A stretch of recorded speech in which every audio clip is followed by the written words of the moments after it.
Hello and welcome to Castle of Horror, the show dedicated to horror movies and awesomeness. This week, we have a look at the 1963 film Atragon.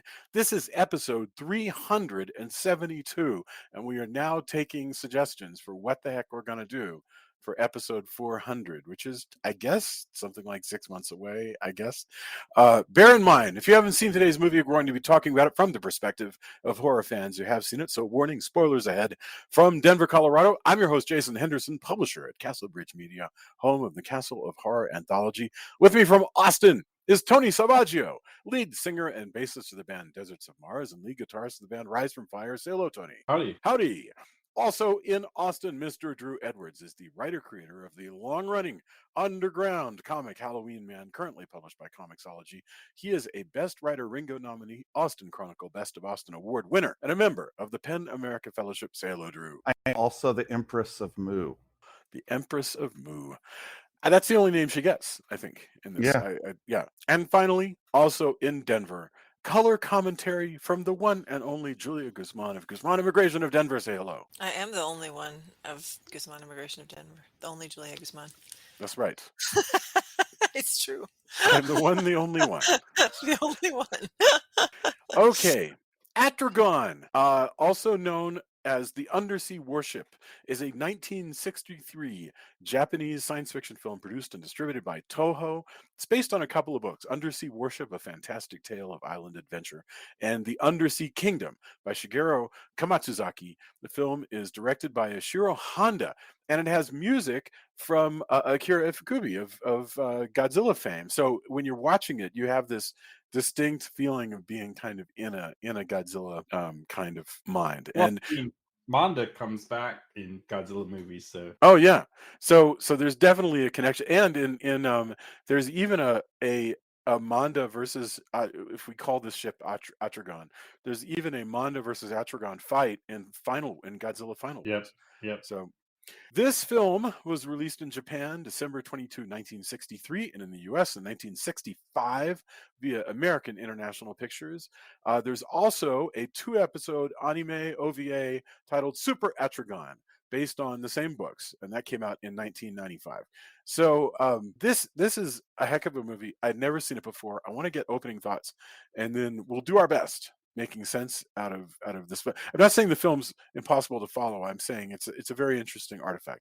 So let's start with Tony, and then Joya, and then Drew, and then we'll get into the topics. Tony, I can't remember if you had originally come up with this idea, but I know that you had seen it before. So I had seen it a long time ago, and I think I had turned you on to it because of all the Captain Nemo stuff. And I said, Right. Hey, you've probably seen the OVA because it came out, and I'm pretty sure it was on DVD, if I'm not mistaken. I remember being in Encore when I first moved here and stuff like that. So I think I'd introduced it, and then I love Godzilla movies and hadn't seen it in a while. I'd forgotten a lot of it. I like the film, and I think it's interesting. It's not the pacing is a little different than we might look at today, and also sadly this dub is not the greatest dub. I think I don't know, your mileage may vary, but there's better dubs in AIP stuff, and I also kind of you say this dub, you talking about the one that's available on Tubi, which is where we watched it. I actually just paid the money and rented it because I don't know Prime. if anybody gets it. I don't know if anybody gets the money, considering I think the releaser is like cheesy films, which I still like. I know that that's their part and parcel, and actually I was looking it up, and evidently there's scenes in here that maybe weren't in the original AIP, because there was a YouTube video of like, here's all the scenes that are missing from the US release, and I recognized most of them were in this release. Right. So I like that they're doing this and releasing these things. I hope that it's officially licensed. I can't verify that, but I do wish it wasn't called like cheesy, because I had this. I have a revulsion to the word cheesy. I get it, because again, the dub's not super great, but it already kind of sets you into this mindset of her kind of feeling, and that what you're watching is unserious, right? And I don't think that this is that. I don't know. I get it. It's a brand, and there's a bunch of their stuff on various streaming platforms, especially Tubi. So, thanks to them for allowing us, releasing this so that we can all watch it. That's really cool. Yeah. But yeah, I like the movie, but it's not the best, in the, I guess, Godzilla verse. It's so funny that we have this monster verse idea now when, Toho was doing all this stuff. Like, who would have thought Manda would be back in another movie later on, and then again in Final Wars with the Gotengo or Atragon, or if you go with what is in this one, the Ateragon, as if it were some kind of spice. Why does it have those all the names? Like, why is the movie called Atragon, and why does everything written call it Gotengo, and when I didn't see a name anywhere? They never speak the name of the ship. They never really. That I noticed. I haven't done enough. Like, I have something on this actually. I don't want to. I don't want to waste your time on it. Yeah. Well, Atragon was an English word created. I can't remember by which set of producers, but it's a portmanteau of Atlantis dragon. So technically, this movie is supposed to be named after the monster, like Rodan. But then along the way, that got confused for people. Like maybe it was the name of the ship, and a lot of people now refer to the ship as Atragon. So, but that was where the name came from. The name came from. But it's funny that they did that and then didn't call Manda that. Right. Exactly. Yes, they call Manda, and in our dub, it was spelled Munda. Munda, so, yeah. Right. Yeah. Like, so Which makes a little bit more sense when you think about it. It Because does make sense. they're the undersea kingdom of Mu. yes, indeed. I like that. Also, there's a submarine called Red Satan. Yeah, That cracked me up. That was not unlike the Red Satan. Yeah. That was anyway, the best name for the wimpiest warship. Exactly. Well, but yeah, I enjoy it. But I mean, we talk more about it. That's kind of I ran a little long, but I think it's an interesting movie to cover, but maybe not the best Toho movie. Maybe it is interesting, and we're gonna try to find ways to crack into this. Julia, I always wonder what it's like when I say, hey, let's sit down and watch something, and we watch something like Atragon, which is not in any sense a bad movie, but it's definitely an unusual film. So what are your thoughts?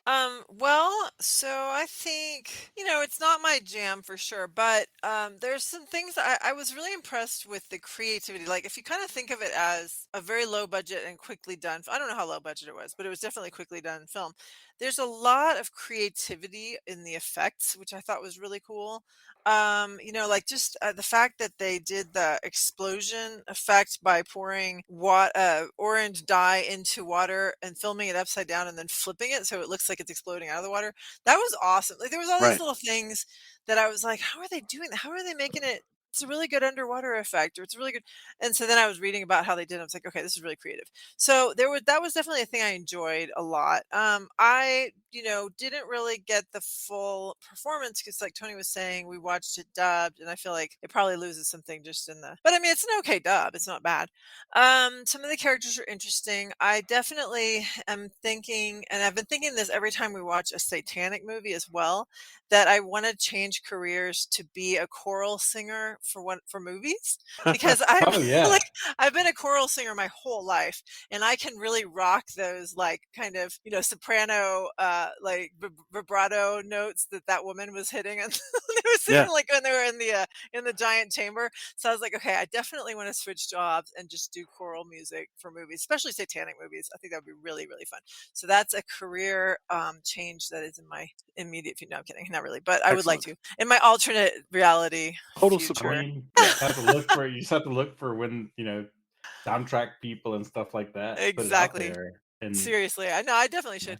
But that was really fun. And then I loved all the dancers that were kind of worshiping at the Mu Empire, worshiping the Mu Princess, by the way, Mu Empress, by the way. The actress actually created her own costume and her own makeup. Did her own makeup. No kidding. Cool. Yeah, but anyway, I love that whole thing. I was thinking it would look like a TikTok dance that all the dancers were doing. When we get to that scene, I want to talk more about that because there were a few things that were pretty impressive about that. Even of the time. For sure. Well, just the size of the room for one thing. But so there's definitely things I liked.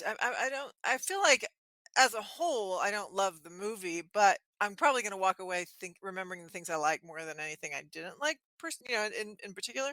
So I think that's a good thing. And there Thank should you be a very Moo much. Empress makeup tutorial based on her. Totally. She needs the Because, YouTube video. yeah, A exactly. YouTube channel where she shows the makeup, and then they have the dance, the TikTok dance tutorials as well that go with But you've it. got to get down Tetsuko's just that actress's just snarl. Yeah. She's really Oh good at just Fantastic. looking yeah. real miffed that you are bugging her, at any given moment. Yes. That was pretty Especially when great. they threaten to flood her. She's like, fine. She's like, "Ugh." Anyway, okay. Yeah. Sorry. Go ahead. Okay, Drew, what are your thoughts? I guess I liked this one better than everybody else at this point, because I had actually never I knew about this movie because of my general interest in Toho science fiction movies, but I it was not a movie that was easy to get a hold of when I was a kid, like the Godzilla movies are. Oh, yeah. So it wasn't something that would be at the local video store or even ran on TV. So this was my first time seeing it, and I really liked it.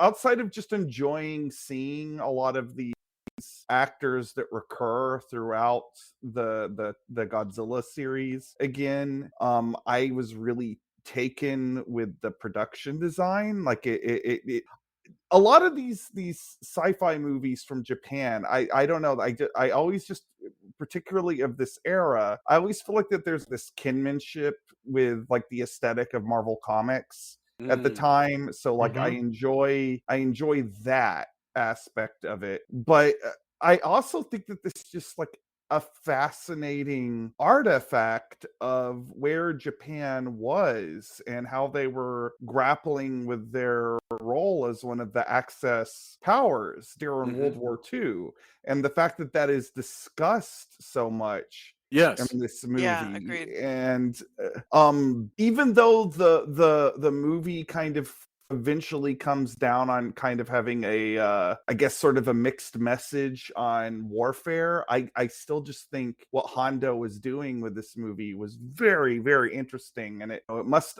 have been cathartic for a lot of the people watching it who were war vets. So I was just really, awestruck by that aspect of it while watching it. Like I really loved this movie. Like I think this is gonna go on to be one of my favorite Toho movies now. That's Fantastic. awesome. Well, thank you very much.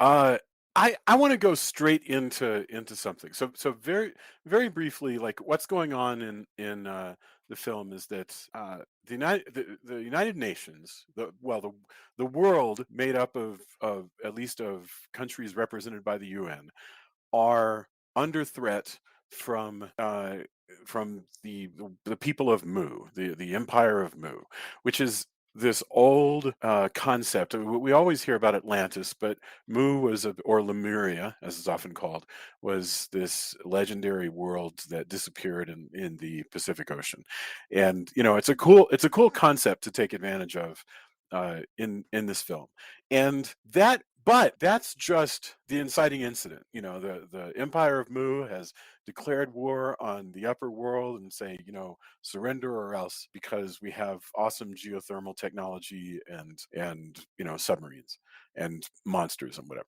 And so the people of Japan go, well, who we need to get? We need to get Japanese Captain Nemo, which is this guy who is called Captain Jinguji, who disappeared on the eve of the surrender in World War II and is a master of submarines. That, in a nutshell, that is a heck of a plot.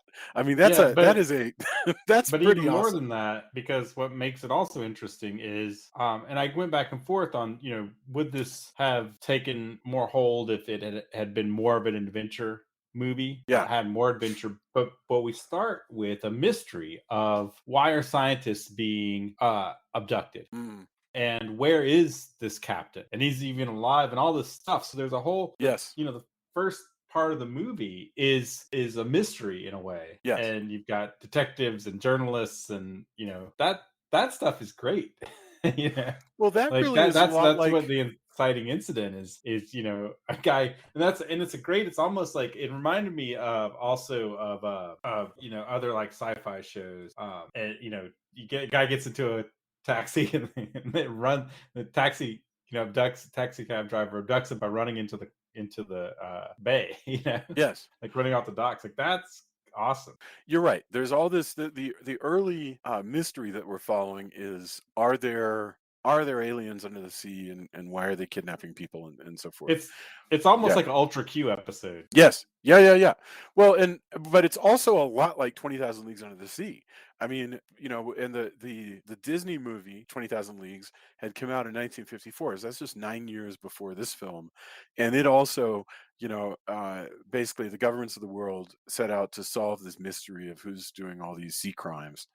This movie Sea makes it, crimes. yeah. Well, this movie makes it a lot more complicated though, because in that one it's who's doing the crimes. Oh, it's this guy Captain Nemo. Okay, let's hang out for him and go on an adventure. In this one it's who's doing the crimes. Oh, it's the Empire of Mu. I want to mention that the Empire of Mu sends a helpful industrial film to explain themselves to the United Nations, which I think is That was awesome. I was watching that and going, wow, the people at Moo have some really good production I know. peeps. Like they could easily, if they weren't hell bent on destroying the surface world because they think the surface world's gonna screw things up for them, they could definitely turn that into come visit Moo and we want your tourist dollars because it's well Absolutely. produced. Well, also, the, the world of Mu even though we get to see some cool stuff and we'll get to more of it, but the world of Mu remains a little bit unexplored in this film Sure. because in theory they are the size of a big honking missing continent I mean, at the bottom of the Pacific Ocean. sure. But we all only see like the Empress and a few of her slaves, like 30 of her slaves and like 400 of her closest dancing friends, and because it's a continent. But anyway, we'll get to more of that. Quick question. Here's something I really, really, really want to know. So they go out and they go get the captain, this missing submarine captain. And we'll get to the personal part of his story at all. But they find out that the submarine captain is hell-bent on making a super submarine so that he will be able to return and bring glory to Japan, because he never agreed with the surrender. So in other words, there's a whole other plot waiting for him about starting a new war with the Western world. And what I'm curious about is that a trope? Not in the United States, because obviously we have that trope all the time. Bugs Bunny runs into a guy on an island and he doesn't know the war's over, okay? But forget our perspective. In Japan, was there a common pop culture trope of relitigating the end of the war?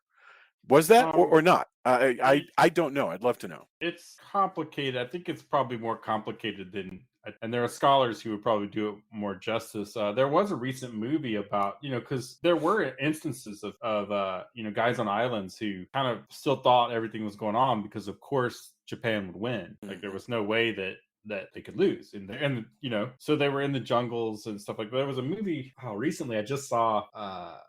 I want to say it was a DVD or Blu-ray, and I'm drawing a blank because it kind of came through and I bookmarked it somewhere. Yeah. So I apologize for that. But I mean, all of the occupation stuff and the fallout from the war is extremely complicated. Mm-hmm. I mean, it is everywhere, but for Japan as well, for many, many reasons. So trope, I don't know if I would say that, but I think the complicated nature of things, this is one of the only sci-fi films that I can remember. And again, a lot of that's because it depends on what they think is going to make the most money. So yeah, in the US, right? So the AIP isn't going to just release a bunch of stuff that's probably complex politically. And remember, with dubbing and right? everything, you could erase a line Right. or two here or there that could say something like, yeah, we should have won that war.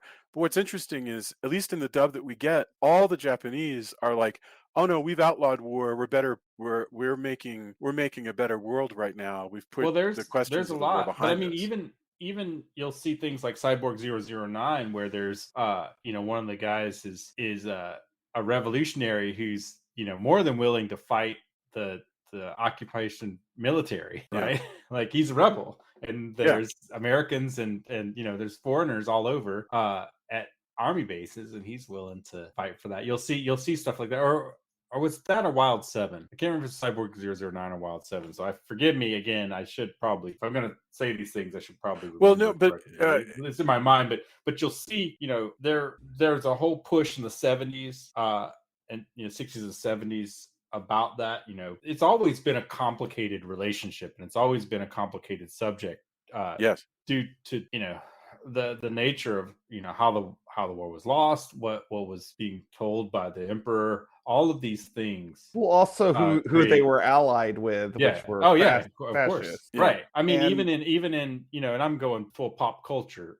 The reality is much different, but even in pop culture, you'll see Captain Harlock's ancestor, for example, and is German, and he meets a Japanese guy who does his sight for his plane, and it's because that's who they were fighting with, and when you look at it now, you're like, wow, that is, that's something else. That's something I hadn't thought about if you're in the West anyway. And the fact that they have this meaningful relationship throughout time based on the circumstances of time of that, what I always thought fascinating. Well, I always thought it was strange. Oh, go ahead, Drew. I'm sorry. Before we get too far off of this, I also want to talk, and I'm not an expert, on him by any means, but Honda as a director, he was a World War II vet, and he is somebody that had post-traumatic stress from that, and there is a kind of anti-war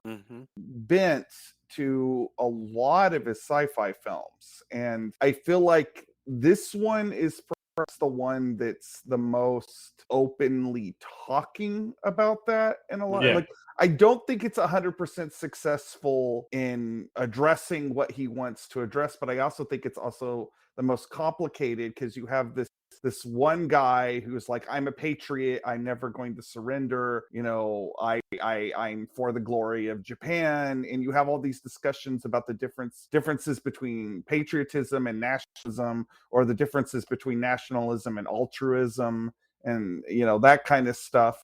Very, very heavy stuff for a movie about a flying submarine that fights a dragon. And I think that's what I even having seen the original Godzilla, which is a pretty heavy film, I wasn't expecting it to spend so much time lingering. I thought at most maybe it would get a mention, but no. Well, and that the captain represents a we're certainly sympathetic to him, and he's a hero. So this is what's wonderful about this piece. He's the hero, and we need him. But at the same time, the movie and all the characters in it agree also that he's a fanatic and he's wrong. Like that his. Well, that's very Captain Nemo. Yes. Right. Oh, no, absolutely. Well, what struck me is, and this is something that's so, the Japanese, at least in the mid-century, do this more than the United States.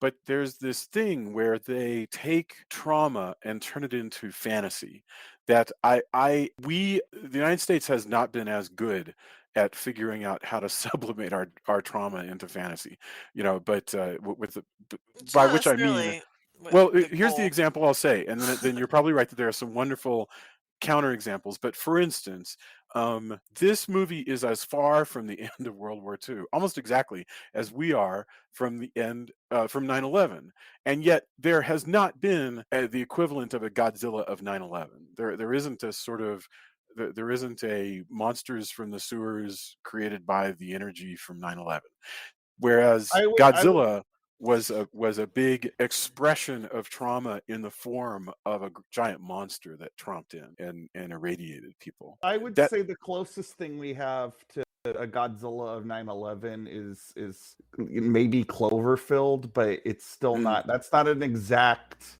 And there's so many cultural differences that maybe such a thing could never exist because we're different. We think of things differently and we process things differently. Well, but Americans also have a hard time processing defeat. Well, yeah, it's a good point. I mean, in the 80s, that's 10 years after Saigon, after the fall of Saigon, we were rehashing the Vietnam War a lot.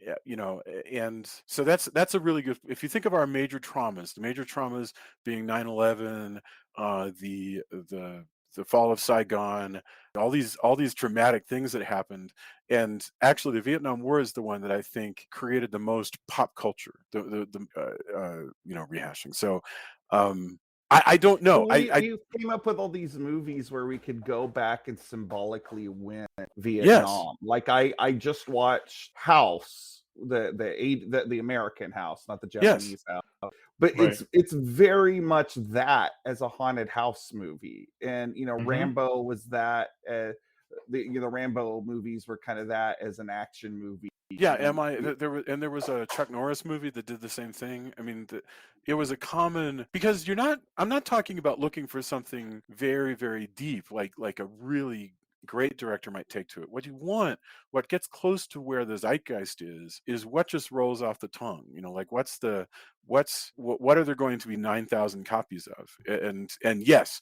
re-winning the Vietnam War. Do we get to win this time, sir? All that stuff. Yeah, you're right. That's the big example. By the way, I did want to correct, and I don't, you know, this is one of those things where like in my head I'm thinking of like 50 different things, but I'm pretty sure it was Wild 7 that had a lot of the counterculture stuff that I was talking about. Okay. Which is actually really, Wild 7's pretty awesome in my opinion. So, but yeah, that, you know, we have a kind of Dirty Dozen style, you know, well, 7 as opposed to a dozen. You know, set of people, some of them are you know, counter-revolutionaries in that era. But yeah, it's, you know, that's kind of stuff appears throughout pop culture. No, yeah, I just absolutely. want to make my correction there. Thank you. No, noted. And that is really interesting to me. It's just as interesting to me as like there are some anime that we've seen, Tony, where they make reference to MacArthur's reign, like when you know they think of MacArthur as being an interim governor, basically, that they had during the occupation, you know, and it's just a part of their history. As you know, for a period of time, Douglas MacArthur was in charge of Japan, and this story takes place during that. So anyway, yes, so that's the most that to me was one of the most interesting things here. Okay, so one of the first things they do before they get the captain on board is they do send an American sub, and it sucks. Because not only is it apparently the most amazing sub that the Western world has to offer, and it's called literally the Red Satan, which I have my doubts that the Americans would name a sub the Red Satan, but no, I don't think constituents would go for that, but it's hard to imagine. It is a kind of cool name for a sub. I mean, cooler. I mean, would the Hunt for Red Satan be a cooler? I love the idea. Maybe than Red October. I don't know. You know, of the you know, a great Marine Corps band and with choral accompaniment gathering topside on the Red Satan to sing Ave Satani as it sets out from New York, and like that's an alternate planet that we don't live on. But anyway, but it's dumb because the Red Satan gets out there chasing after the people of Mu, and don't forget go ahead. That Mu has the last sub that was created, that, you know, because the Gotengo Atragon is been they developed captured after one. that, That's right? So so Mu has the last best sub in the world, yes, as far as we're concerned with it here, because Japan, you know, that's what they did. They made because it's built by the genius Jinguji, and he lost it to the Mu. They, you know, you had to scuttle it, and they have it, and so that's part of why they're winning, is they can take that one,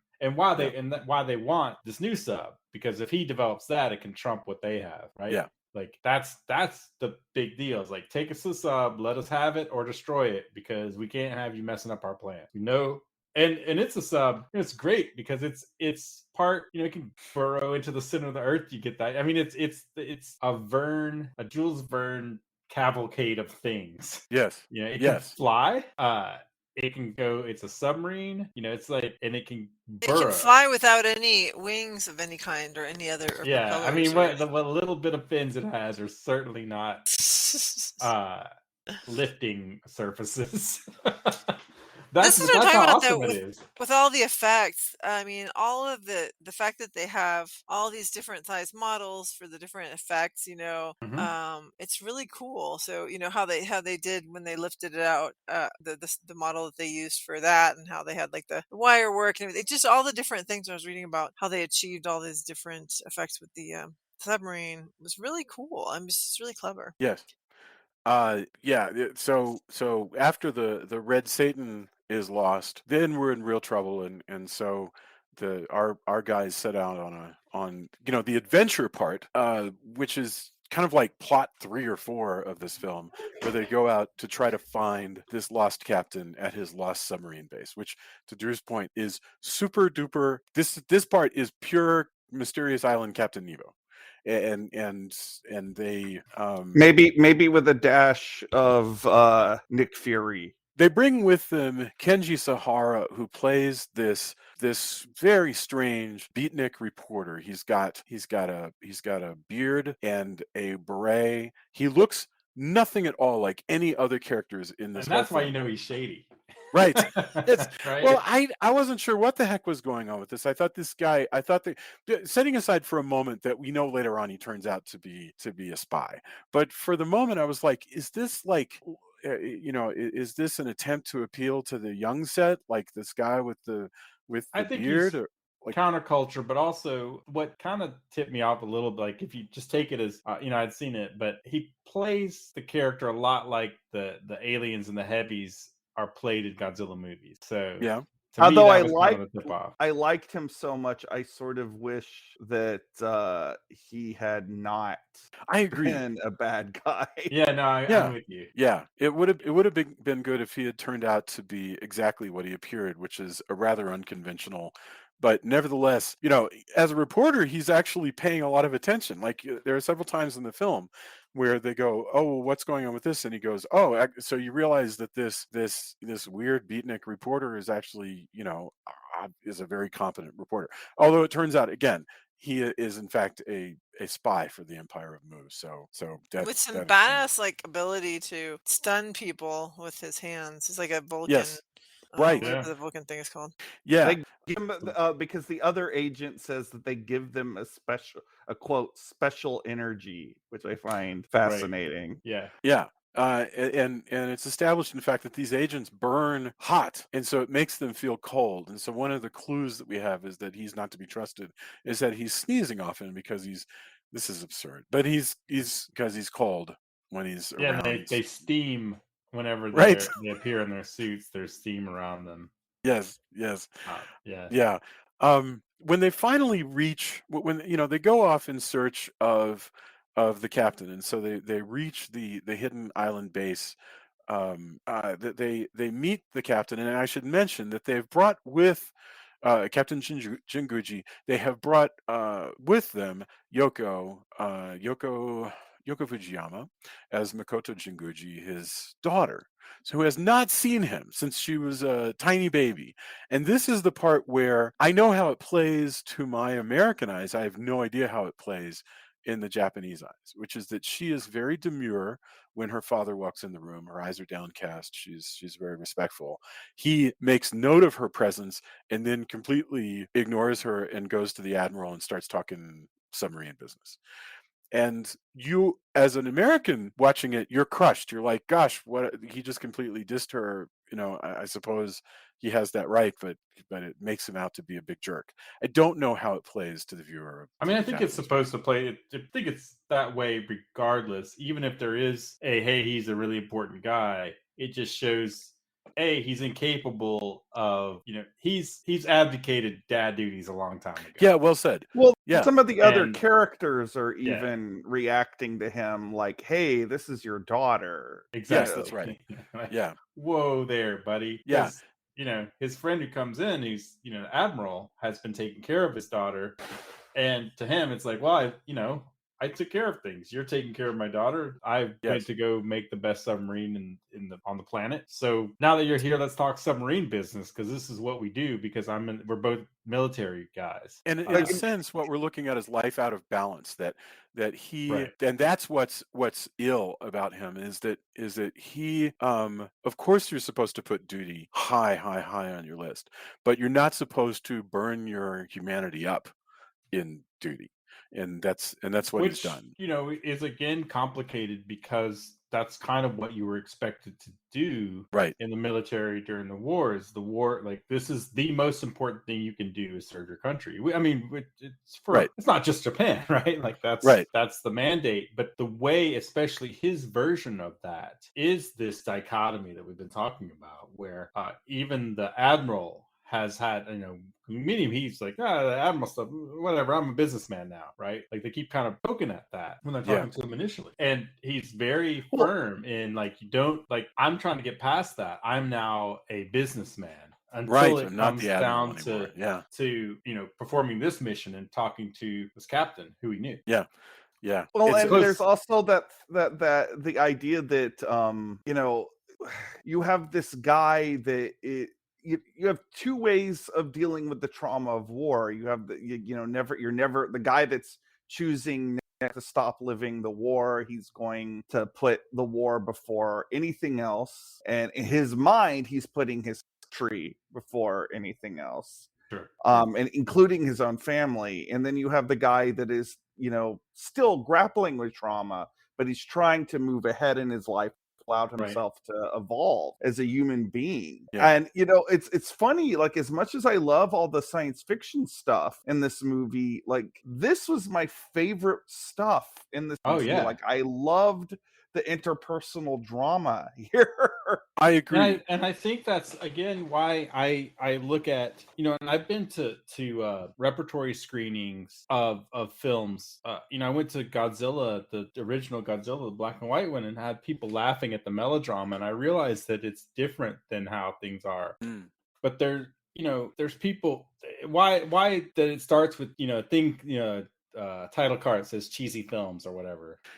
And none of that is cheesy. No, like, it's not. I get how you could look if you couldn't overlook the dated special effects, which I think are still cool. Like, we've discussed that at length on the podcast, how I'm fine with all of that, right? It's models, whatever. But this stuff is not cheesy stuff. It's heady stuff in a movie that, maybe the dub. Also, sometimes the dub causes it to suffer a little bit because, maybe not always the best acting choices, or some of that stuff does get melodramatic, kind of swept on the rug depending on the delivery. But if you're actually going on is there's a lot besides just some creatures and an undersea kingdom, and people take some of the protagonists being pin-up photographers. That's all that stuff. Like, in amongst all the sci-fi things are some they're saying a lot there. And I wish more people could kind of look at it in that respect. This is definitely not the monster wrestling kind of Megalon style Toho movie. Well, I mean, I feel like even in a Monster Mash, there's still room to pretend for a moment that you can understand these people, that you're in a room with these people, and be compassionate towards them, and try to understand something human in what they're saying, even in the most inane film. And I agree with you. I don't feel like you have to be one or the other. You don't have to walk in and go, because I think some things in this movie are beyond credulity, then everything in this movie is to be laughed at. That makes that basically it can make sense. I understand it, but it just strikes me as being a really disappointing way to live your life, because there's so much more if you actually go, what does that make me think of that is beyond this film that I wouldn't get to enjoy if instead I was just laughing at the dubbing and stuff like that.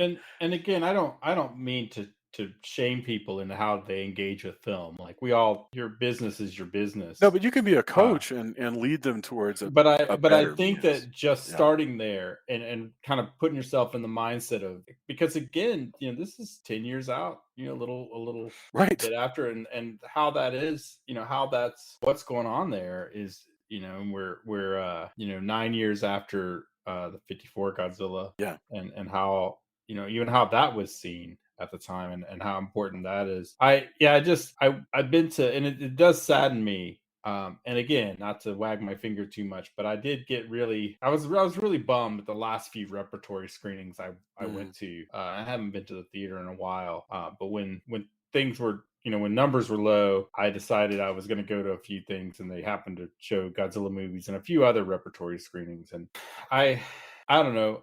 I don't understand going to a film to ironically laugh at it in a repertory sense. Like, and I don't understand going just to like with that as your goal, or being okay with that in a sense.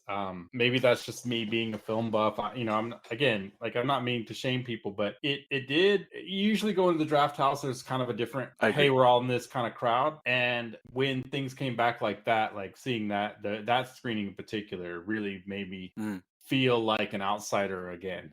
I understand. And it was jarring. As I was driving home, I was not as happy with that aspect of things. Oh, I don't know. I mean, what I was just thinking was, that people act the way that they feel like their community is asking them to. So even if an individual person in that crowd would be inclined to go, oh, what is this scene making me think of? What can I bring to it to make more, to bridge to my own humanity? If they feel like their crowd is telling them that that's not what we do here, then that's not what they're going to do. And you're right. Tim of the Draft House used to be really good about trying to coach people beforehand. There's only and Lars as well. Like, yes, we saw so many Weird Wednesday movies where the pre-show was, hey, look, we know this is low budget. We know this is, but just get into the groove, like understand, contextualize a little bit. Yes. And this, look, I am a person who can enjoy a Mystery Science Theater or Riff Tracks version of a thing. Oh yeah. As well as the actual thing. Yeah. But as I kind of welcome actually Mystery Science Theater for turning me on to some kind of off-brand, weird movies. Oh yeah. That I was later able to watch, not with that treatment, right? But it, in some ways, if you come in approaching it that way, you're going to have a different experience than what the filmmakers intended. Yeah. And again, I'm not here to arbitrate how you engage with movies, but I can at least give my perspective on how I feel about that. There's plenty of like, oh man, stuff in this here and there, but it's in the same way that I see in a lot of the adventure movies that we've covered before, Lost Island kind of stuff, or Journey to the Center of the Earth. Like, there's all kinds of things in there that are, kind of quaint in the way that we view film now, but that doesn't make them not enjoyable. I agree. I mean, I've kind of hoped that eventually we'll do Without Warning, which is just a strange, just a strange alien invasion film with Jack Palance and Martin Landau. But what strikes me is that, in the middle of this terrible movie, and I think we'll laugh at it a lot, there's a lot of tropey stuff about, hey, you're not in the army anymore, you can't give orders and so forth. There's this constant, I like that stuff because it asks me to go, what did the screenwriter think they were referencing here? And what were they fainting towards? And anyway, but to get back to the movie, another interesting thing about Captain Jinguji is that when he first appears and throughout, he wears these lovely dress whites that I think is really cool. It gives you the sense of his formality, and everything. And he finally reveals to them what he's been building, which is this great ship, which many people call the Atragon. It doesn't really. They avoid naming it too much in the actual dialogue. Right. It's just at all. It's just the Undersea Warship.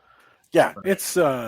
It is. They call it by a code. They call it by the model name, the number. Like, what was it? It was like whatever 403 something, like, I don't know, but I forget the name. Yeah. Yeah, I think Anyway, and sometimes in this film it's called the Gotengo. The Yeah, film is that's called its Atragon. official, Yeah. name. That's the So we name may it as was well call supposed it to the be. Gotengo. Yeah. And one thing that I want to point out, the Gotengo is about ready to roll. It's about ready to have its shakedown cruise, which is a perfect time to get wrapped up in an adventure. And so, the captain says, "Hey, check it out. We're gonna fly the Gotengo around." And this thing is, as a concept, and then I want to talk about these models. And Julia, you read about what the models are, but the ship itself is an enormous submarine that has a giant drill bit nose, just like in which exploration movie had the giant drill bit vehicle? Was that Journey to Uh, the Center of the Earth, or there's a version of Journey to the Center of the Earth that has that, but the one that I'm Yeah. thinking of that really pops is it's got Peter Cushing and Doug McClure, and it is fun here at Earth's core. There we Earth's go. core? I'm not Yes. insane. So it's got this earth drilling drill bit nose. It has an enormous buzzsaw that goes through its center, and so it has a big buzzsaw on the top of it, which is pretty neat.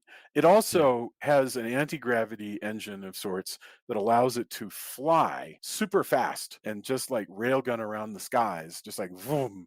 And Again, without wings or propellers. yeah, well, this is what I'm saying. It's basically an alien cigar Look, ship. when It- you're it has building the freeze best ray, sub, too. when you're building the best sub Japan can build, you go the extra mile. Right. Yep. So it can fly like a jet without wings. Mhm. That's dedication. Yes. Oh, it's really cool. So when it lifts out of the water, you do have this sudden effect of just, it looks very real. It looks hefty, and that is because Joya, how big is this? You were looking at the size of these models. Like, how big is the model that So they was? have the different models. So they've got the biggest one is the 4.5 meters one, and then the smallest ones are the little 30 centimeter, the 12-inch ones. But the one that actually flies, I believe, is let's see, which one is the one that I want to actually. say it was like 2 meters or so. Yeah, when I yeah. was As the ship looking it begins up. to fly, yeah, this is the wiki thing. As Yeah, the it's ship like begins to fly, a 2-meter model suspended by wires was also filmed at high speed. Air jets located at the bottom of the model created the illusion of upward propulsion. The one that that's lifts cool. out of the water is 4.5 or 15 feet long, Well, which no, is that's the one that comes up. That's the one. I don't think that's the one that it's not the flies, one that though. flies. It just lifts Yeah, out of yeah, the yeah, water. yeah. The one So that the floats, yeah. water going off of it will, to our human eye, look more Right. to Yeah, and scale. that one's actually built by a company, by a shipbuilding company. Yeah. That big one. That's That's amazing. cool. So And it also big. has a freeze ray. Like, Yeah, oh lest yeah, you that's right. Freeze ray Yes. that so specifically targets whatever the thing is. It doesn't freeze the water around the dragon. Yeah. again Oh, and then the of course we have to best. talk about the dragon. Oh yeah, That that's Honda. some technology. Yeah. Yeah. That's pretty amazing. Yes. So that's the Gotengo, which has the colors of the space battleship Yamato, by the way, Right. which I really loved. I mean, that was just so neat. It looked like like Star Blazers to me. Well, there's So- some Bless you. of the other Yamato ships that kind of have a similar feel. Especially when you see some of the newer versions of things. But yeah, it's, I don't know, it's great. And all the war stuff is Matsumoto, was well into that too, on the nature of war and the dichotomy of heroism within war and the repercussions, because he did a thing called The Cockpit. Mm. And there's a lot about that, and the trauma of it, is, as well as there were important war stories in the way that we had war stories, regardless of how things were. Like, I mean, it's all serious business, but he was also, Yamato was born from a lot of that stuff, as well as, like I said, he did a lot of like the cockpit, which some of the OVA stuff came over here, but I don't know if it ever made it. I can't remember if it made it to DVD, because it's one of those like, whoa, what do you do with this? Yeah. Like, hey, to the West, these aren't the good guys to us. Like, and so it kind of ends up being a kind of a footnote, or an interesting, let's look at this from different perspectives kind of thing.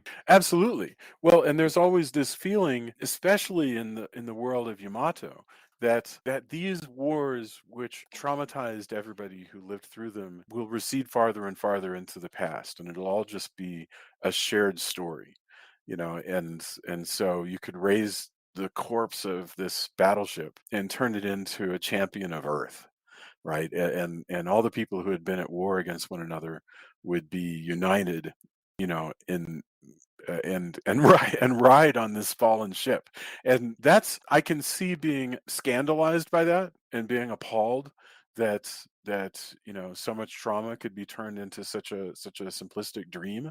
And I could also see being greatly inspired by that, because of its sort of Yeah. simple beauty. So And yeah. again, the longer the further away you get from the events, I Yeah. think we as a whole can study them differently. There's also a couple of recent movies about the actual Yamato that have come out that are interesting. I always, for example, I know that we're kind of off from the movie, but I also had to reconcile, my me loving, I didn't think about this till I was older, but my grandfather who fought in the war, who was Yeah.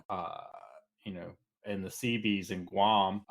Here I am, like, years later, his grandson's like just heavy into all this stuff from Japan. Yeah. And I didn't think about it, and we talked about it later in life and stuff like that. But that I'm sure takes some getting used to, right? Yes. I mean, he was very, he was objective about everything, and it had made his peace with stuff, but there were things that he saw, there were things that he experienced that I'm sure weren't easy, but it is all this stuff. And now we are privileged that we can discuss it as a movie and abstract it in Yes. a way, especially now, in a way that, again, anybody watching this movie and dealing with the subject matter of the admiral and the captain and everything they discuss here in 63, it's still close enough. Yeah.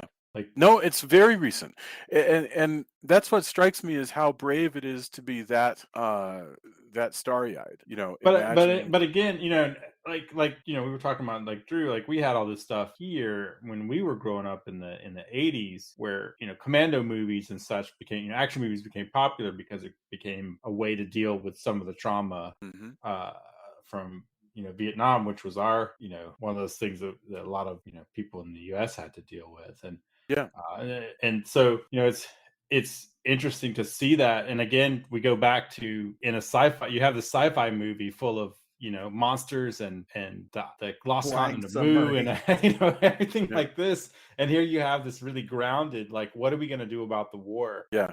stuff? And wow, Toho, wow, everybody on this script writing there, like, that's something else. It is. It's remarkable. You can't begin to basically, we have to reach the point where you can contextualize trauma without reliving it. And the process of getting to that point is the process of healing, right? And if you are at the point where you cannot contextualize it, then you're still in it, and that's okay. And that's why it's okay if you go to a movie with somebody and they see something that traumatizes them and they say, I can't watch this, and they get up and walk out. That is okay, no problem. And but what we see here in 1963 is, in a sense, the filmmakers of Japan saying, we are trying to contextualize trauma, and we are succeeding. That's the remarkable thing. It's so that by the 70s, Space Cruiser Yamato, it is contextualized. I want to read some deeper stuff about that. That would be really interesting. Okay, so anyway, back to the Empire of Mu. Once we've got this I hate this is showing my overexposure to MTV is at a certain age, but every time they said Moo, I could feel KLF, like the dance band from Yeah. Oh, yeah. Oh, Like, but you well, still so need to see that documentary I saw on Fantastic Fest. Like, yeah. We've got to talk about the Mu dancers. So when The we cut TikTokers. back and forth to the Empire of Mu, the Empress of Mu has her enormous throne room. This is a heck of a set, and The we have a biggest bunch of these biggest dancers, and soundstage. yeah, and Yep. Julia was reading that these dancers, many of them were Westerners that were hired on. They were basically, in many cases, they were family members of American servicemen serving in Japan, and doing these enormous, fairly simple dance routines. It involves stepping in, stepping 600 out. 600 dancers choreographed by So Ishirō Honda. that's the thing that just, as I was watching it, now you would use something like Massive, or you would use CG probably to save cost. But the fact this is the time, this is Cecil B. DeMille style, right? Like, we need these extras, and here we're gonna get hundreds of people dancing. Like, we're gonna outfit them with costumes. We're gonna put them in that stuff. You look at, like, those are all people. The cost of that scene alone and getting that take is it's that's massive. cinema right there. The want to correct one thing. The dancers are actually mostly part of a group called Schoolmates that was the choreography and the dancing. But the women, the service women or the service members' wives were the royal contingent. That's who that played it. They were placed on a small platform with the pillars, balcony, and antechambers all painted in perspective on the backdrop. The dancers were this dance school and whatever other extras they had. But yeah, it's crazy how many people there were. I mean, that's the business right there. Well, I mean, those models don't come cheap either, and that freaking model, they destroy a big segment of Tokyo. And this model appears to be like 40 feet long. I just can't wrap my head around how enormous this model of the city of Tokyo is that they collapse in a fake earthquake. It's, so yeah, the money that you're seeing being spent is just unbelievable when you're watching this thing. Yes. Yeah, so unbelievable. So we should. I want to skip through some of the plot, because they go out searching. Basically, what happens is some of the characters get kidnapped to the Empress of Mu, and then they have to escape, nearly get eaten by Mu's pet serpent Manda, before finally the Gotengo finally invades the Empire of Mu and uses its freeze ray to destroy the workings of this empire, and they kill everyone. Blows my mind. But anyway, so that's what happens plot-wise. But we should talk about whatever we think people don't want to miss. And one is, the Empress is fascinating because the Empress sacrifices herself, and I found that was really wild. They let her, leap into the sea to go down essentially with the Empire of Mu, and that was wild. There's a very melancholic feeling to it as they, as she swims away. Julia put it. What did you say when we were watching? You were like, they're going to have to give a pep talk to everybody going, I know it feels like we just murdered a whole bunch of people. Because they look so forlorn looking out on the ocean and all the smoke and the poor little Empress, I say little because she's swimming away, and so she's tiny in the distance toward the smoke and and the explosion, and they all look so sad. And I'm like, the guy's going, oh, and we haven't even talked, well, first of all, we haven't talked about the dragon, and we haven't talked about all the explosions of all the cities that they've blown up. So so he's going, like, they've just blown up this ancient civilization, and they're feeling really bummed out about it. And I'm thinking, well, okay, now's a good time to remind them that they just destroyed Venice, blew up Hong Kong, and we're about to kill, destroyed part of Tokyo. Like, they've just been really just made a giant mess of things. Well, they come up through the earth, at specific points, like volcanic areas, and unleash flying missiles, and they're trying to evacuate again. Back to kind of some of the commentaries for Godzilla. These are villages that they're once again under attack by firebombs. Exactly. I mean, that's serious stuff, and they're evacuating, and they firebomb like the ships that the villagers are getting onto. Like, oh my gosh, that was horrific. The body count of this film is just ridiculous.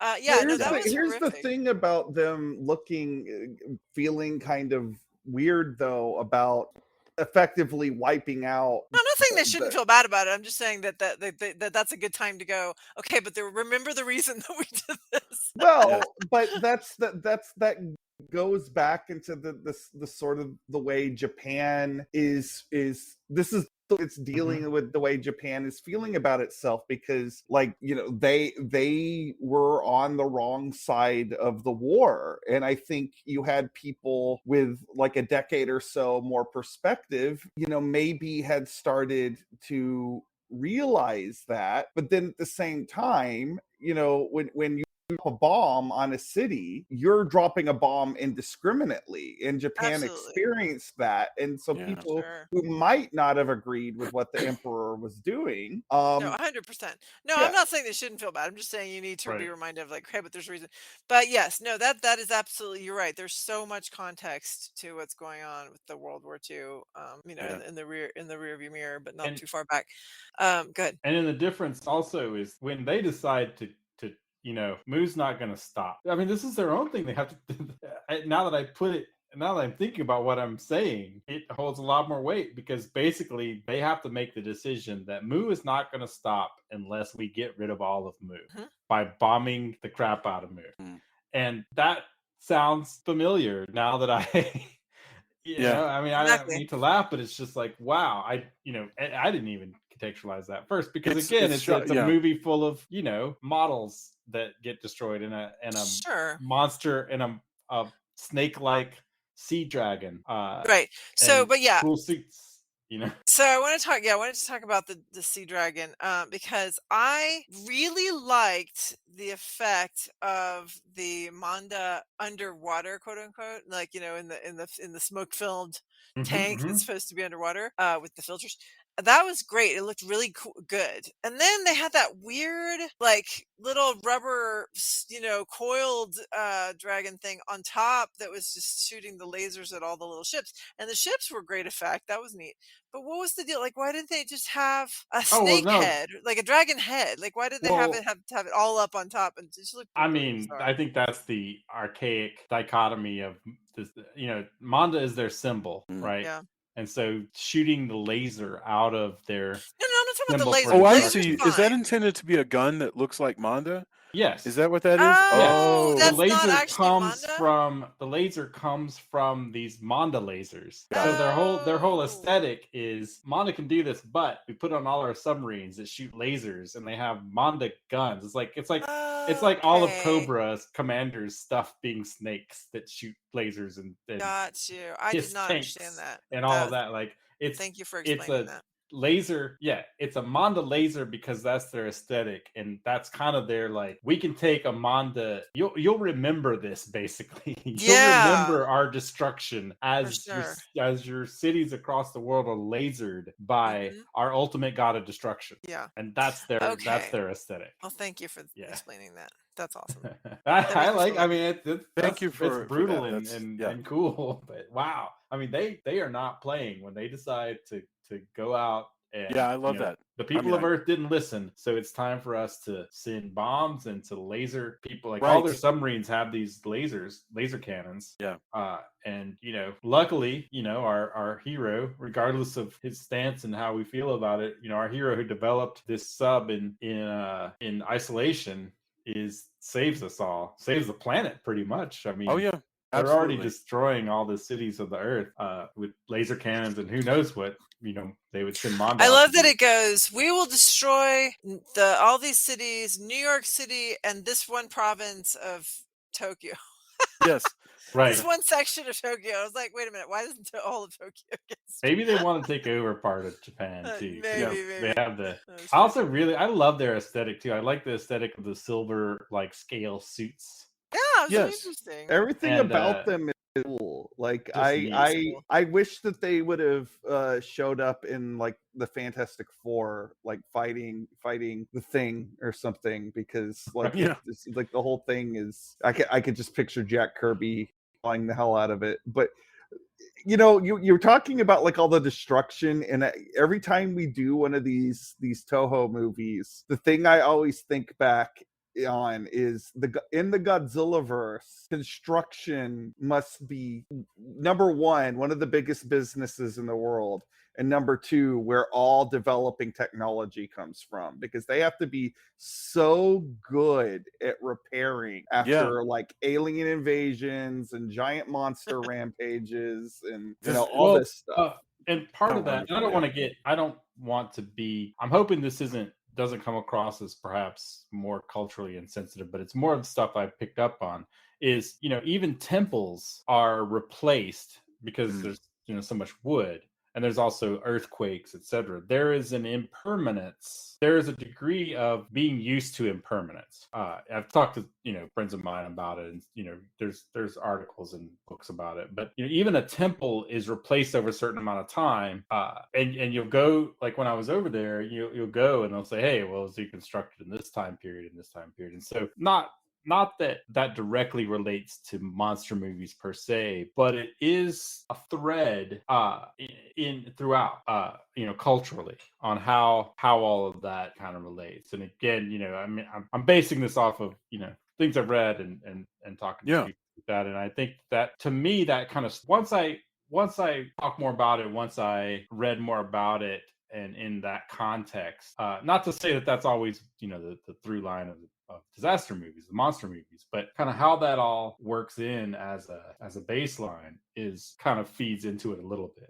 but yeah, so it's but the idea, I mean, and especially if you look at Godzilla in the first view, where it is like a hurricane or anything else as a man-made natural event, and again, back to Shin Godzilla, which is similar, like people made this, but there's no reasoning with it. It's not the kind of fun, again, monster wrestling that we see later on.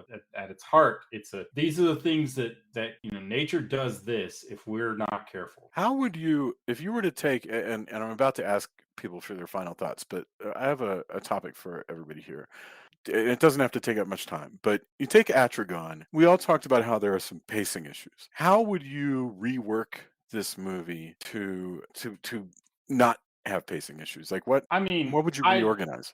Don't have as much, but I was thinking about it, like, what would you do if this was a MonsterVerse style thing? And I think you would get to the island, the original, the island, a lot quicker. Yeah, I think you would have a lot less back and forth detective-y bits, or the detective-y bits would happen like at a more rapid pace. Well, you'd have you'd have probably several more adventures, either like on the island. Like there wouldn't be lulls. There wouldn't be the same lulls of and here we're gonna launch it, and then we're gonna go back, and then we're gonna do some stuff about Mu retaliating, and then we're gonna have it's just paced differently. I don't have a huge problem with it, but I think if we paced it to modern standards, what we expect, we would jump to the let's go have some sea adventures a lot quicker. Oh yes, yeah. And there would be more of those kind of nail biter sea adventures, or if it was a more MonsterVerse, you would have more destruction fights, I guess, more submarine battle, or more monster. Well, and as you pointed, battle. More stuff on the island. Like as long as it's Mysterious Island, then why aren't there some like giant crabs and stuff? I mean, we should be able to have. Yeah, or some more Mu, or you might even have a scene that's we've good seen it in Star Wars. Yeah, they don't really run around Manda, like sending out Manda, like we're going to show you what Manda does. Yes, like, this is what happens to our enemies. Like more of that. Yeah, it needs to be reorganized into blocks so that you can understand where the story is going. I mean, one block at a time. I don't think this needs it, but your question was how would you edit it to modern audiences, and I think that's how a more modern director would push that. So, all right, let's get our final thoughts. What a wonderful conversation. I've really enjoyed this. Tony, we started with you. We shall once again start with you. So, final thoughts on Atragon. I like I said, I wish I had a subtitled version of this. There is a new Blu-ray coming out. I think it's in Japan. It's like Atragon and I think Varan. I can't remember the third movie right offhand. I just scrolled past it like a few days ago. Ooh, and I noticed it was in Japan. Import prices are high. So it's like, oh, I hope it makes it over to the States. But I do wish there was a subbed version that was easier to attain. It did also remind me, there's another disaster movie called Gorath, which actually is harder to find now.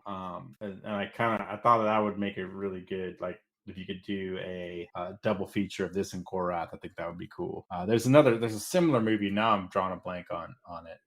That involves like an interstellar kind of catastrophe. But yeah, I really like this movie. I wish the dub was a little better because I think that will affect some people's how they view it. Your mileage may vary, but some people are. I mean, I get it. It's it's not the best stuff. But I think there's a lot there if you're willing to kind of take it as far as what it is. I think that I was pleasantly surprised at this. Also, if I remember correctly, I think the OVA looks pretty great for the 90s too. So if you're able to seek that out, that's also worth it. And they reproduced the Manda kind of fight scene in Final Wars, which is not my favorite Godzilla movie by any stretch. Because I also think by the time they get to Final Wars, they've a lot of the A-list monster villains have already been dealt with. So you're stuck with like, I guess Manda's here. What's another one? But they kind of reproduced that scene, and that's kind of cool, like an updated version of it. I remember thinking, hey, well, we got the kind of B monsters, but seeing a modern version of it was always cool. So anytime, that I love the costumes. I think, the huge epic dance scene and all the move stuff is just really neat. Some fantastic models. And I think it's got more to say than people might think when you see a submarine with a drill bit on the cover, right? Yeah. Awesome. Thank you. Julia, final thoughts, Atragon. I agree with all of that. Like I said, I think the Mu Empire people are interesting. The practical effects are amazing. Amazing for the time. I mean, it's not, obviously. No, they are. There are better, but yeah, they're really great. And creative, like I say. I'm always really pleased when something is creative. And there's not, like I say, the things that are kind of forgettable are not bad, they're just forgettable. It's like you said, the pacing's not the best, but there's nothing terrible about it. It's just a fun old flick. So yeah, I enjoyed watching it. I think that if you like, monster movies, Japanese films, you'll enjoy it. Wonderful. Thank you.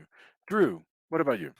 I think I just was thoroughly enthralled by this movie. That's wonderful. I found a new favorite in this because it gave me so much more than I was expecting. So and I feel kind of foolish saying that in respect because I admire Honda a lot. So I guess I shouldn't have, I don't know. I really taken with this, and that's great. I certainly it's going to be one I go back to in the future. Thank you very much.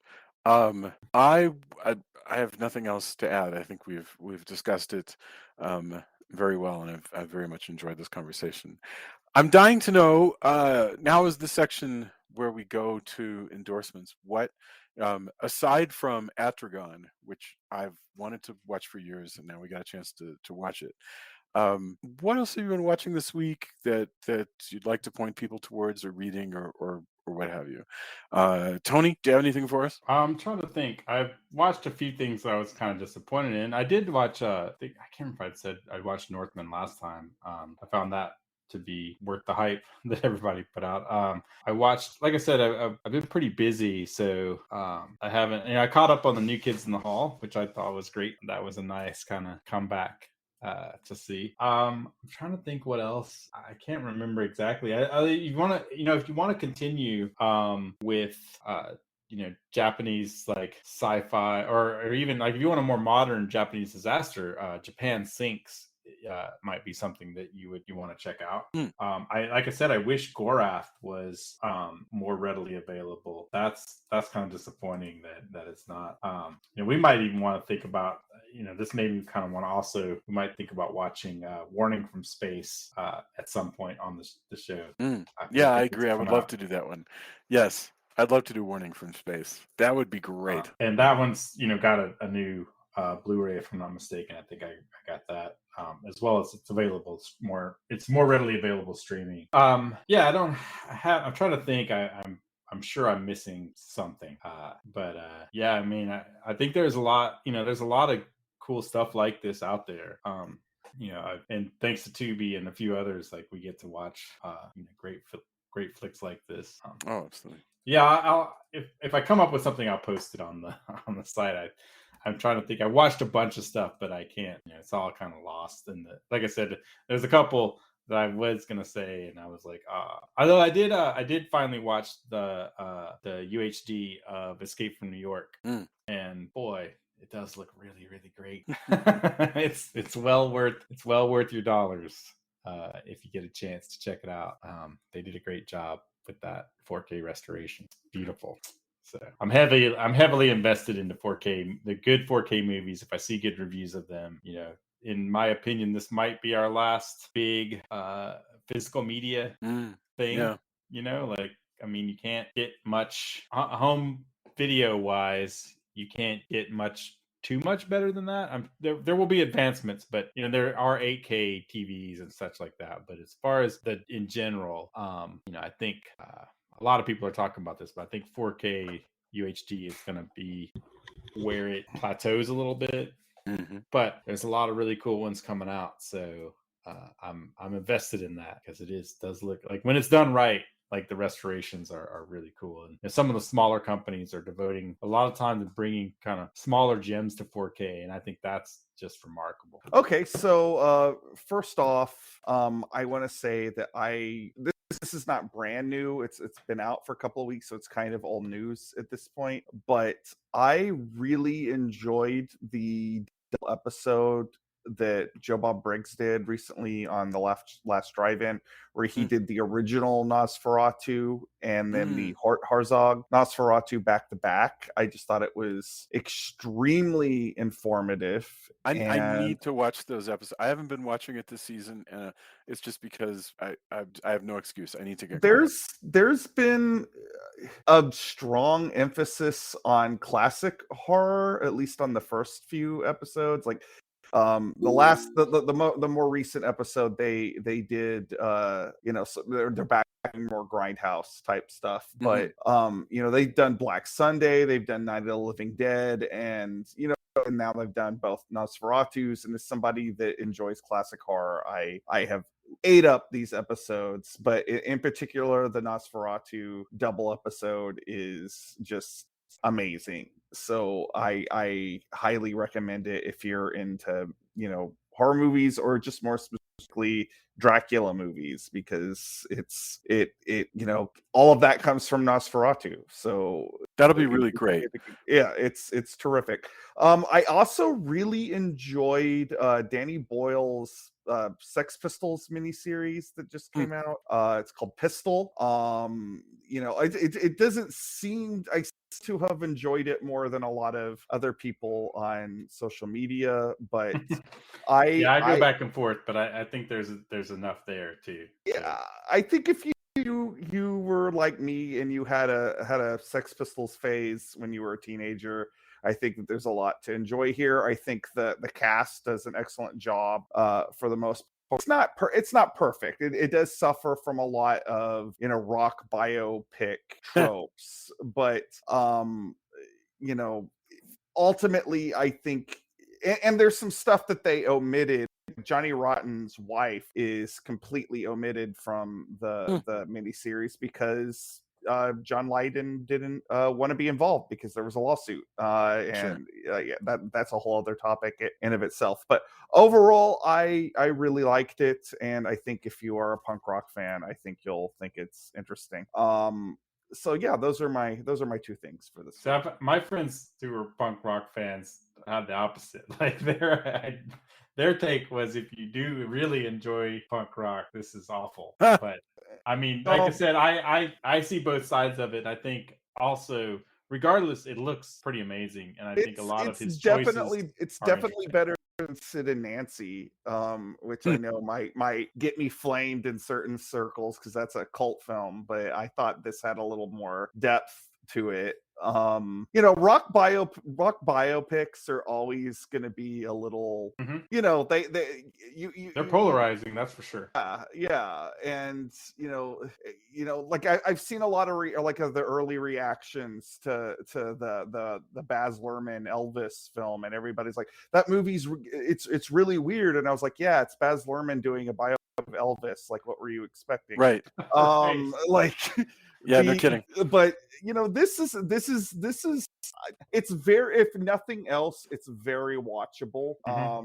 And I don't think it's going to teach you anything you didn't already know if you're a Sex Pistols fan. Like, I don't think it's going to be any there's not going to be any revelations for you. Like, if you know the history of the band, you know it. What you're there for is, like, in particular, I'm really impressed with the guy playing John Lydon. Like, he does a really good, as far as like mimicry goes, like, he did a really good job. So, like, that is what kind of redeems it for me, that gets it over some of the narrative, cliches. So I think for me, what shined was the actress in the portrayal of Chrissy Hynde.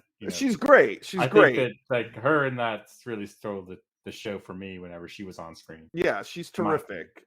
The whole cast is pretty dang good. Like, like, they even somehow make Malcolm McLaren likable, which for all accounts in real life he was not. So anyway.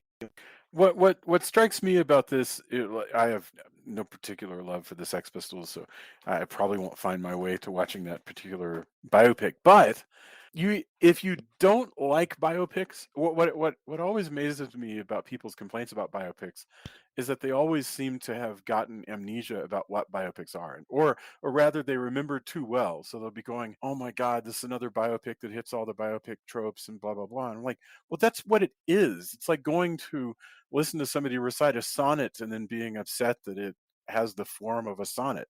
A biopic is what it is. It's going to cover, basically the Stations of the Cross of that particular personage, and that's the way they are. It's there's, unless you're doing Melvin and Howard, which is an attempt at telling the story of Howard Hughes through one evening in a conversation between him and somebody else, you're going to wind up with a movie about Howard Hughes, and it's going to hit the. So it drives me crazy that people. Yeah, go ahead. I'm sorry. No, absolutely, critic proof in that sense. What I find, I'll shut up here in a second, but what I also find interesting about this is that we have Danny Boyle, who is, an A-list auteur director. Oh yes. 5 years ago, this would have been a movie, and it would have been, and this would have been that. But now it's a mini series on television, and I think that's where we're at. Whereas, like, a lot of stuff that you see, like the quote unquote adult drama type things, are ending up on television, whereas, like, movies are increasingly more and more spectacle. And that's not a judgment. This is a trope we've been hitting a lot, like, on our show and on everywhere. This is something that people are commenting on a great deal. You're totally right. It's interesting what someone like Danny Boyle does with a TV format. So, like, there's that bit of interest for me. So anyway, that's me. I'm done. No, I think that's wonderful. I do have fun.